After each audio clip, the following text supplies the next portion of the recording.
You set one calm boundary, not a speech, not a fight, just a simple no, delivered like a closed door that still respects the hallway. And watch what happens. Their eyes change first. Then the tone shifts. Then comes the sentence that always tries to make your boundary sound like a flaw. Wow, you've changed. In that moment, they are not describing you. They are confessing what they expected from you. Because a boundary does not create someone's reaction, it reveals it. It is a lie detector for the invisible contract you never signed, the one that says you will stay available, stay soft, stay explainable, stay easy to manage. The moment you stop playing your assigned role, the room goes quiet, and the truth gets loud. Here is the promise. By the end of this video, you will be able to hear what their backlash is actually saying, without arguing, without over-explaining, without collapsing into guilt. You will be able to tell the difference between a person who is uncomfortable because they need to grow, and a person who is angry because they are losing access they felt entitled to. Let's name the thing most people never name.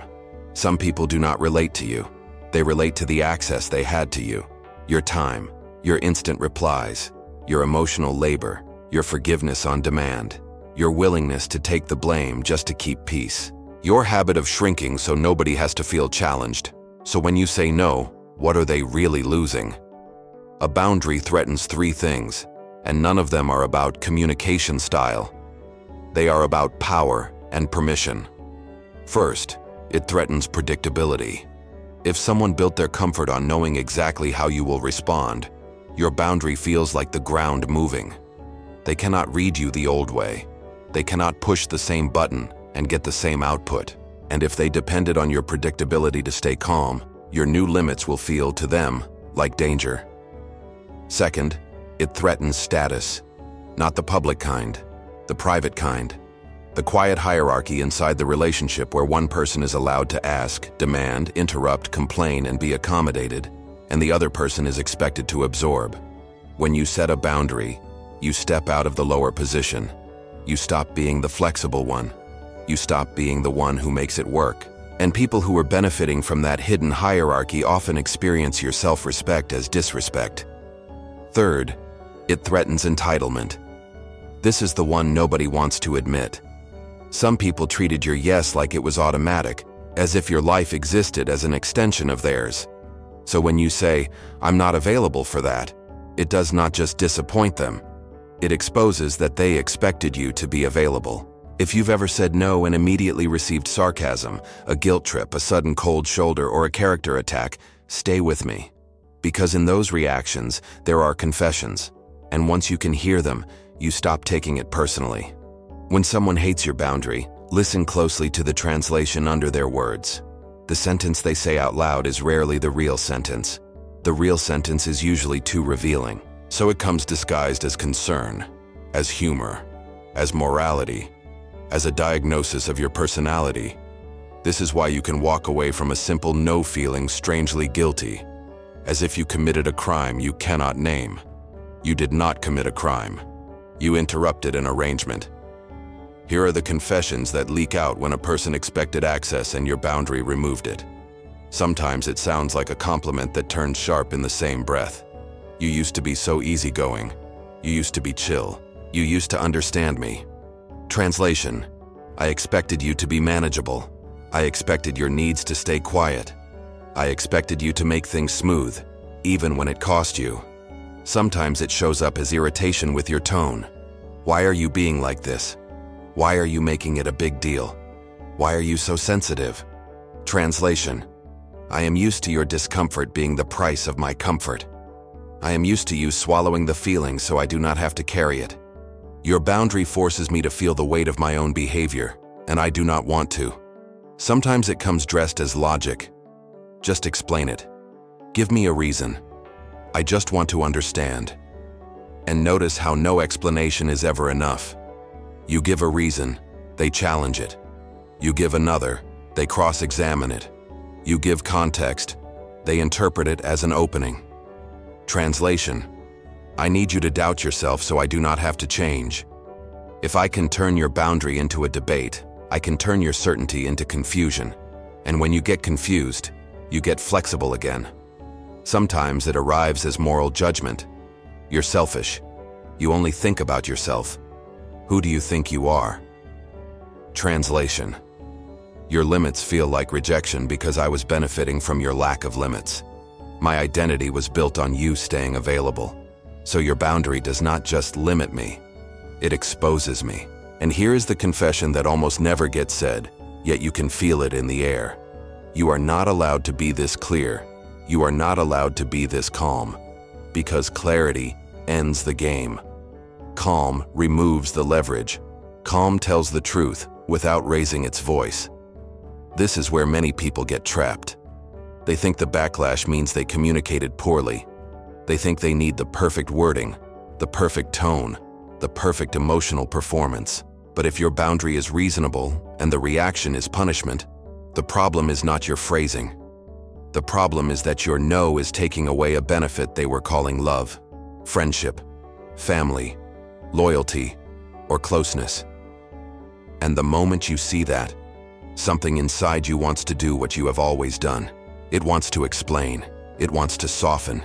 It wants to fix the atmosphere, especially if you were trained to keep the peace, especially if you were rewarded for being agreeable, especially if you learned early that other people's moods were your job. But the moment you start defending your boundary like a lawyer, you quietly accept their premise, that your no requires permission. So in the next few minutes, I'm going to give you a practical map, not a moral label, not a diagnosis. A map you can use in real conversations, in real time. You'll see the difference between someone who is surprised, someone who is immature, and someone who is trying to regain control. And once you see the pattern, you stop arguing with the fog. You stop negotiating with pressure. You stop taking their reaction as proof that your boundary is wrong.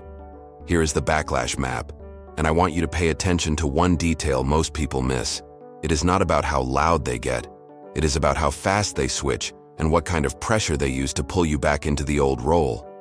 Healthy people can feel surprised when you set a boundary. They might even feel disappointed. But they stay in respect. They adjust. They may ask a clarifying question once. Then they integrate the information and move forward.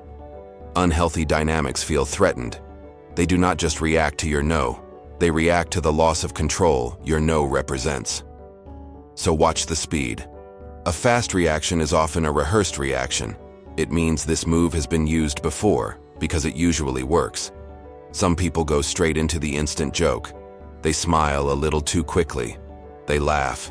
They make your boundary sound dramatic. Relax, it's not that serious. Or, oh wow, look at you with your boundaries. Translation: if I can make you feel embarrassed, you will soften. Humor becomes a leash.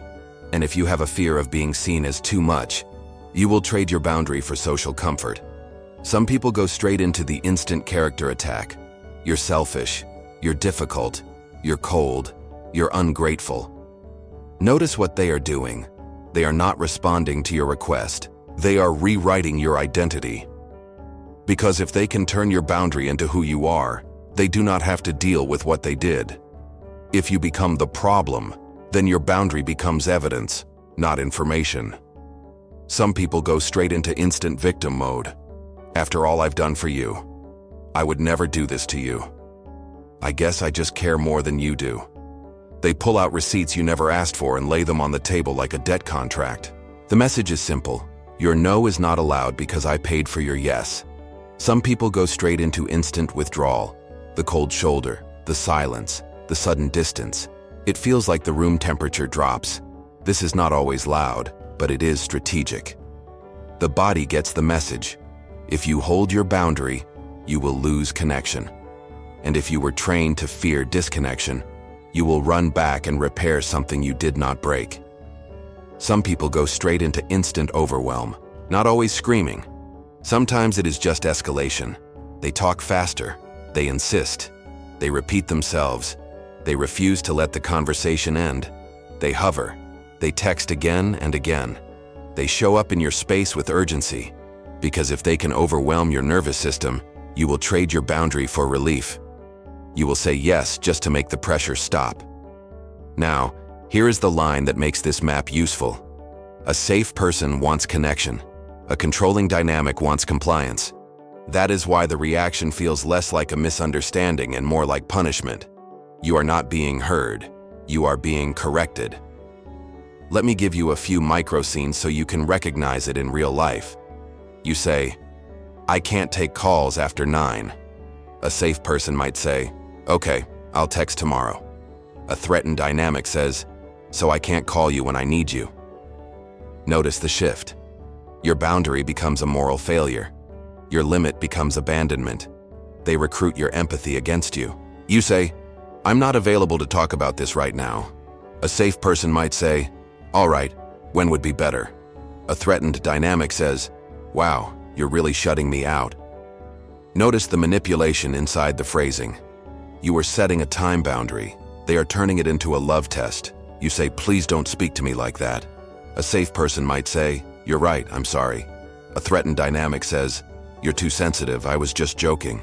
Notice how the joke becomes a shield. The goal is not humor. The goal is immunity. You say, "I can't lend money again." A safe person might say, "I understand." A threatened dynamic says, "So you're just going to let me suffer." Your practical limit becomes a moral accusation. You say, "I need to leave by 8. A safe person might say, "Of course." A threatened dynamic says, "You always do this when we're having a good time." Your time boundary becomes a story about your loyalty. In every scene, the same thing is happening. The boundary is not treated as information. It is treated as betrayal. And once you can see that, you stop trying to win the argument. Because it was never an argument about logic. It was always an argument about access. In a moment, I'll give you one diagnostic question that reveals what they are protecting. And once you can see what they are protecting, your confusion ends. Here is the diagnostic that ends the confusion. And it works because it bypasses the story and goes straight to the motive. When your boundary is met with pressure, ask yourself one question, quietly, like a scientist watching a reaction in a glass. What are they protecting right now? Not what are they saying? Not what are they accusing you of? What are they protecting? If they are protecting their image, you will feel it immediately. Your boundary becomes an attack on their reputation. They will imply you are making them look bad, making them feel like a villain, making the situation awkward. They may say, "I can't believe you would do this in front of people." Or, "So now everyone is going to think I'm the bad guy." It is not about the limit. It is about the mirror your limit holds up. You can almost hear the panic under the words. Do not expose me as the kind of person who would need your boundaries. If they are protecting access, the reaction becomes transactional. So I can't call whenever, so I have to ask first, so I have to wait, so I can't just stop by, so I can't rely on you. It sounds small, but it reveals everything. They are not grieving connection. They are resisting the inconvenience of respecting you. They are trying to keep the old door unlocked. If they are protecting their story, the story becomes moral theater. They cast themselves as the reasonable one and you as the cruel one. They say you've changed, you're selfish, you're dramatic, you're ungrateful. Because if they can make your boundary a character flaw, they can keep their identity clean. And if their identity stays clean, they do not have to look at their behavior.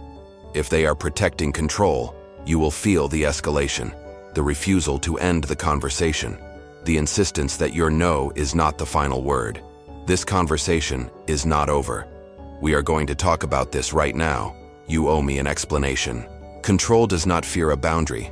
Control fears finality. Now let this land, because it is the part most people avoid. Your boundary shows you what they value more than your well-being. That information is not meant to punish you. It is meant to free you from the addiction to being understood by someone who benefits from misunderstanding you. And this is where your mind will try to bargain. It will say, maybe I wasn't clear. Maybe I said it wrong. Maybe I should send one more message, but nicer. Maybe I should explain my reasons so they don't think I'm cruel. Maybe if they understand my history, they'll stop. But notice what that bargaining is trying to buy. It is trying to buy safety with explanation. If you have ever over-explained, you know what it feels like. Your chest tightens. Your thoughts start rehearsing. You start building a case. You start adding disclaimers. You start trying to sound balanced. You start trying to sound like you are not accusing them. You start trying to prove you are still a good person. And the moment you do that, your boundary becomes a negotiation. Because an explanation is not just information, it is an invitation. It says, if my reason is good enough, you will accept my no. That places your no on trial. That is why it starts to feel like a courtroom. They do not ask to understand, they ask to evaluate. They cross-examine your tone. They question your timing. They test your consistency. They bring up unrelated moments as evidence. They force you into defending your right to be a person. You say, I'm tired. They say, you're always tired. You say, I need space. They say, so you're abandoning me. You say, I have work. They say, so strangers matter more than family. The target keeps moving because your explanation was never the point. The point is to pull you back into flexibility. Think of it like this. Your boundary is a line. An explanation turns it into a story. A story can be argued with. A line simply exists. So here's the shift. Keep your reasons inside you, and keep your words simple outside you. Your reasons are yours. Your boundary does not need to be justified to exist. A boundary is not a debate about who is right. It is information about what you will do. And here is the part that is hard if you are a naturally caring person. When you stop explaining, you may feel cold. You may feel mean. You may feel like you're withholding. But you are not withholding. You are withdrawing your energy from a dynamic that misuses it. In a moment, I'll give you a 2-sentence boundary formula that removes the courtroom. No heat, no apology theater, no long speeches. Just a clean line that holds even when the other person tries to turn your limit into a trial. Here is what most people get wrong about boundaries. They think the power is in the perfect explanation. It is not. The power is in the clean delivery, the calm repetition, and the fact that you do not let the other person turn your limit into an emotional negotiation. A boundary is not a performance. It is a decision you are willing to live inside. So here is a 2-sentence formula that does something very specific. It shuts down the courtroom. It removes the invitation to debate. It leaves fewer hooks for guilt, sarcasm, and cross-examination to grab.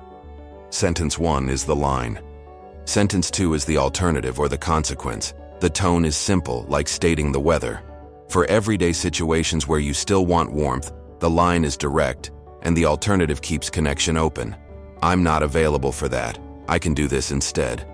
Or, I can't talk about this tonight. I can talk tomorrow after lunch. Or, I'm not comfortable with that joke. Let's keep it respectful. Notice what you did. You did not defend your no. You did not attack them. You offered a respectful shape around your limit. For patterns that repeat, the second sentence becomes a consequence, because information without consequence is only a suggestion. That doesn't work for me. If it happens again, I will end the call. Or, I'm not okay with being spoken to like that. If it continues, I'm leaving. Or, I'm not lending money again. If you keep asking, I'm going to stop replying about it. Read those again. They are not threats. They are descriptions of your own behavior. A boundary is not about controlling them. It is about controlling your participation. And for people who weaponize conversation, the most powerful version is minimal. No, I'm not discussing it. Or, I've answered this already. My answer is the same. Minimal does not mean mean. Minimal means you are no longer feeding an unhealthy dynamic with your energy. If you have a history of people-pleasing, minimal will feel wrong in your body. That does not mean it is wrong. It means your old role is protesting. Your system learned that explaining, softening, and appeasing kept you safe. So when you stop, your body produces guilt on cue, like a trained alarm. Now what happens when they push back? They will say, why? They will say, come on. They will say, just this once. They will say, you're being dramatic. They will say, I don't understand. And in that moment, your nervous system will want to start explaining, because you want peace.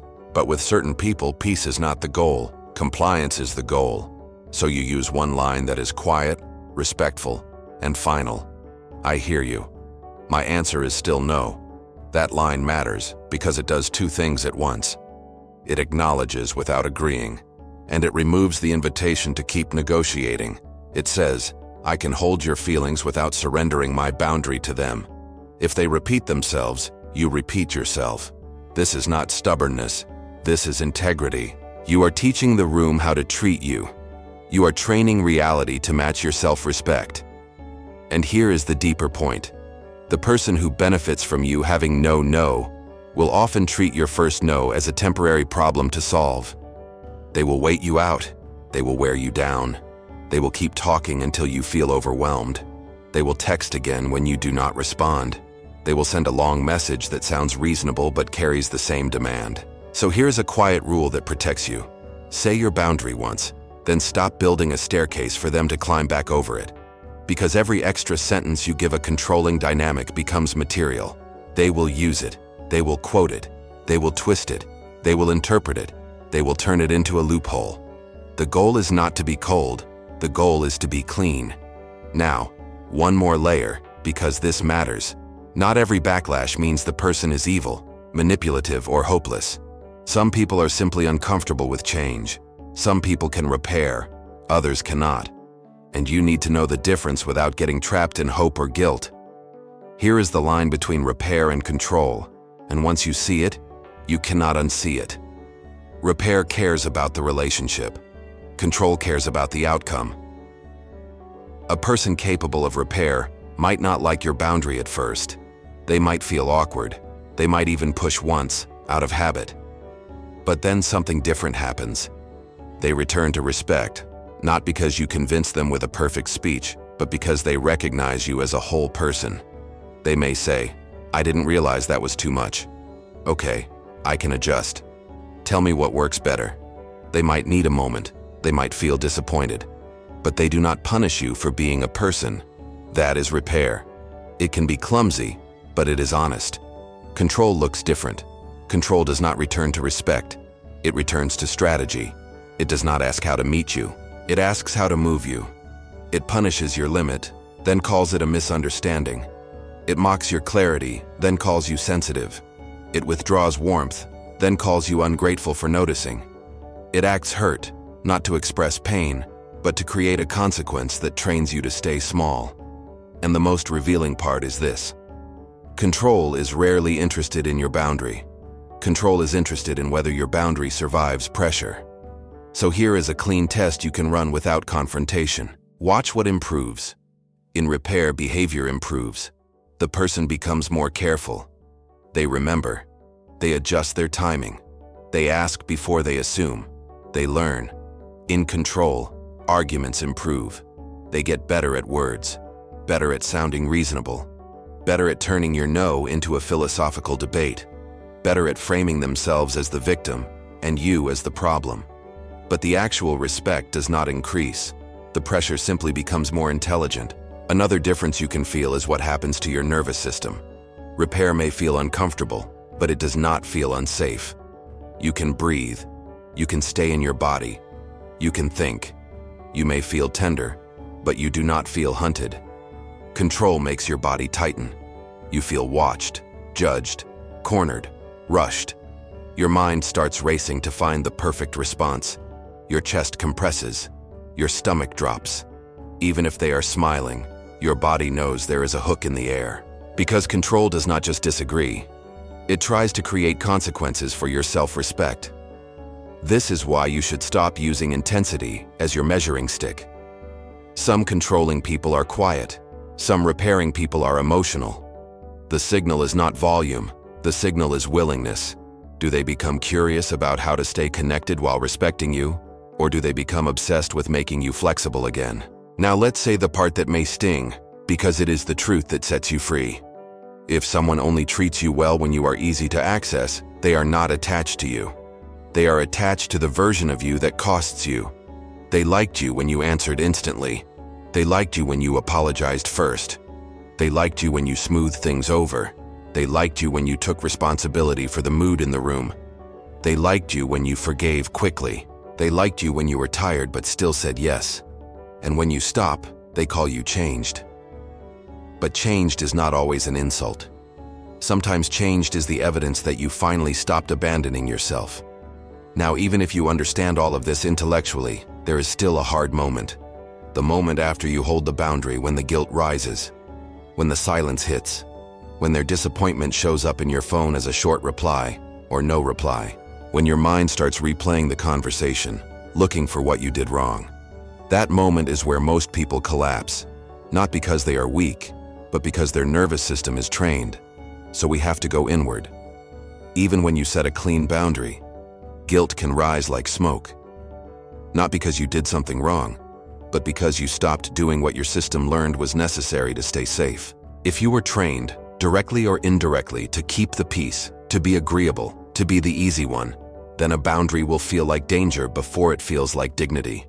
Your body will interpret disappointment as threat, silence as exile, anger as punishment, and your mind will rush to fix it, not because you lack courage, but because you have memory.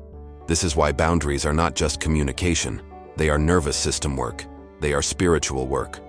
They are the moment you stop living as a public resource and start living as a person. Here is what I want you to understand with complete clarity. Guilt is not always a moral compass. Sometimes guilt is a withdrawal symptom. You removed the old drug, the old role, the old habit of buying safety with overgiving, and your system protests. It says, go back, apologize, explain, soften, offer something, restore the old order. But growth rarely feels like applause at the beginning. It often feels like standing still while someone else tries to pull you. So here's the inner practice that keeps you steady when backlash hits. It is simple on purpose because in the moment you do not need philosophy, you need a handle. When you feel the surge, name it. This is backlash. Then breathe like you are telling your body a truth. Slow exhale. Let your jaw unclench. Let your shoulders drop by 1 inch. Let the urgency move through you without making decisions for you. Then say quietly, discomfort is not danger. Someone's disappointment is not my emergency. Then decide, not with anger, with calm. I'm consistent. Backlash. Safe. Consistent. 3 words that pull you out of old programming and back into your spine. Now notice what this does. It separates your boundary from the other person's emotions. You stop making their reaction your responsibility. You stop confusing compassion with surrender. Because you can care about someone and still keep a door closed. You can be kind without being available. You can be loving without being usable. This is the place where a wiser voice inside you must take the wheel, the voice that says, my worth does not depend on being easy. My safety does not depend on being liked. My spirituality is not self-erasure. Inner growth is not becoming softer for people who stay hard. And this is where you can ask one question that cuts through the fog. Am I explaining to be understood, or am I explaining to be allowed? Because the second one is the old role and costume. The second one is you trying to earn permission to be a person. If the fear of losing connection rises, speak to the younger part of you with the tone you always needed. We are not in danger because someone is upset. We are not being abandoned because we said no. We are not bad for protecting our peace. The adult in me is here now. This is how you keep your boundary without turning cold. You stay warm inside and clear outside. You let their feelings be real without letting them become your leash. Now, we bring it back to the opening scene, because the ending is the beginning. The sentence they say when you set a boundary tells you what the relationship was built on. Go back to the moment we started with. You set one calm boundary, and they said, wow, you've changed. If you listen to that line with new ears, you can hear what it really means. Not, I miss you, but I miss the version of you I could access without effort. The version that absorbed discomfort quietly. The version that made other people's lives smoother by making your own life smaller. A boundary is not aggression. It is information. It is your nervous system stating, this is what I can carry, and this is what I will no longer carry. It is your spirit drawing a line around what is sacred, not because you want conflict, but because you want life that does not require self-erasure. So when someone hates your boundaries, do not rush to fix the atmosphere. Do not rush to prove you are still good. Do not rush to make your no sound nicer so they stop punishing you with tone, silence, sarcasm, or guilt. Treat their reaction like a confession. If they mock your boundary, they are confessing they expected you to doubt yourself. If they demand a trial, they are confessing they believe your no needs permission. If they withdraw warmth, they are confessing they used connection as leverage. If they attack your character, they are confessing they cannot handle the mirror your clarity holds up. A safe person might be disappointed, but they will not punish you for being a person. An unsafe dynamic will punish your humanity and call it love, loyalty, family, friendship, tradition, or closeness.